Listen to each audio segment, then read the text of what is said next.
L'église paroissiale Saint-Sauveur est située dans le petit village médiéval de Saorge qui domine la vallée de la Roya. Il a longtemps fait office d'étape sur la route du sel, axe stratégique entre la France et l'Italie. Saorge a reçu la distinction de plus beau village de France en avril 2024. Ses toitures sont faites en lauze violette, extraites des carrières locales, et les derniers étages en sous-pente des maisons étaient souvent utilisés comme séchoirs pour les fruits. Un grand incendie ravagea le village en 1465 et détruisit l'église dédiée à Saint-Antoine. Les villageois en reconstruisirent une autre sur le même emplacement qui fut dédiée à Saint-Sauveur. Elle a été baroquisée au XVIIIe siècle. Saint-Sauveur chassait les démons, guérissait les malades, accueillait les pauvres, parlait en prophète, et les chrétiens reconnaissent en lui le Fils de Dieu qui vient guérir et sauver l'humanité de son mal. Jésus est le Saint-Sauveur et c'est à lui qu'est dédiée l'église qui porte son nom. L'église est classée au monument historique. Un clocher, situé sur le côté sud, est recouvert de tuiles vernissées de couleurs. Les armoiries pontificales décorent le tympan du portail principal qui est décoré de 2 pilastres et d'un linteau représentant l'agneau pascal. Elle est constituée de 3 nefs, séparées par des arcs romans avec des colonnes à chapiteaux corinthiens. Elle a été restaurée au début du XVIIe siècle et le dallage refait. Une chapelle des pénitents blancs fut érigée contre sa façade nord. L'église est rectangulaire avec 4 chapelles latérales. La nef est décorée par des peintures de faux marbre et des gypseries. Le maître-autel de marbre blanc a été consacré en 1732.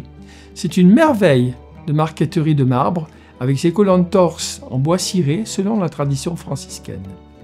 Elle conserve aussi une pierre du pilori auquel on attachait les voleurs et autres criminels, et une inscription romaine encastrée dans le parement extérieur du mur latéral a été découverte lors de travaux de rénovation. L'église possède aussi plusieurs autels datant du XVIIe et XVIIIe siècle, dont celui de Saint-Joseph, sur lequel se trouve l'ancien tabernacle de l'église datant de 1539, ainsi que l'autel de Saint-Éloi, patron des muletiers saorgiens. Le maître-autel à gradins datant de 1734 est typique de l'art ligure. Une niche avec un portillon en cuivre représente le village et contient les reliques de Saint-Claude, patron de Saorge depuis 1691. Le haut-chœur est cerné de stalles en noyer du XVIIIe siècle. On y voit une toile de Saint-Claude présentant Saorge à la Vierge portant Jésus. Son orgue, entièrement restauré, est l'œuvre des célèbres facteurs d'orgue italiens Linguardi. Il a été fabriqué dans leurs ateliers de Pavie, démonté, acheminé jusqu'à Gênes, embarqué sur un voilier, puis transporté depuis Nice à dos de mulet.